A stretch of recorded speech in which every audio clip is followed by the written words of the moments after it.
Hello bachcho, let's read the question first. The question says that Gauss law will be invalid if there is magnetic molecules. B. Inverse square law is not exactly true. Third, velocity of light is not a universal constant. Fourth, none of these. So students, सबसे पहले आपको समझना होगा की concept क्या use हो रहा है. So key concept is Gauss law. So key concept is Gauss law.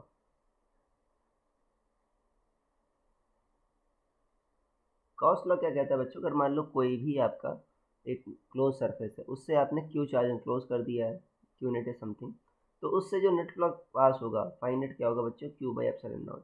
ये आपका शेप ऑफ सरफेस पर डिपेंड नहीं करा है कि क्लोज सरफेस का शेप कैसा है. अब फॉर एग्जांपल बच्चों, अगर आपने एक स्फेरिकल आपने वॉल्यूम बच्चों ले लिया, स्फेरिकल क्लोज सरफेस ले लिया और यहाँ पर आपने क्यू चार्ज रख दिया, अब आपको इससे नेट फ्लक्स कितना पास हो रहा है वो कैलकुलेट करना है. देखो बच्चों, फाई की जो डेफिनेशन होती है क्या होता है, ई डॉट डी एस, ये होता है. देखो ई बच्चों रेडियल है और आपका ठीक है पॉइंट चार्ज के कारण, और डी एस का भी बच्चों जो डायरेक्शन होता है वो भी आपका रेडियल है. तो क्या होगा यहाँ पर, क्या लिखोगे आप, ई डी एस मतलब ई क्या होगा, 1/4π∈0 q by are square into d s. अब यहाँ पर देखो बच्चों, Q/4π∈0 को बाहर ले लो और यहाँ पर क्या आ जाएगा, D S by are square.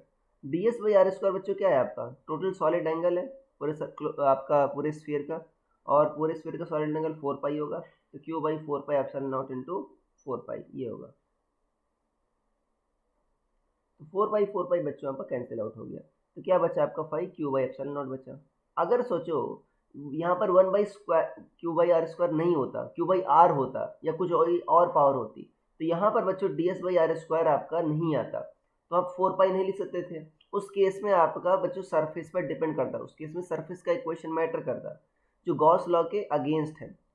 Gauss law क्या कहता है कि नेट फ्लक्स जो है बच्चों आपका, net flux passing through surface, net flux passing through surface,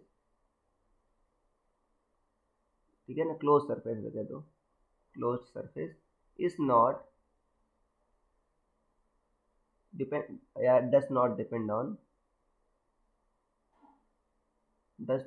on shape of surface. ठीक है बच्चों, किस पर डिपेंड कर रहा है, सिर्फ चार्ज इन क्लोज पर डिपेंड कर रहा है.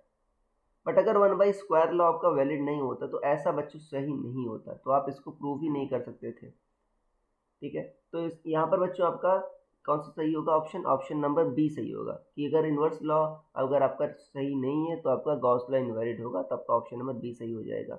सो I hope you understood it well. Best of luck.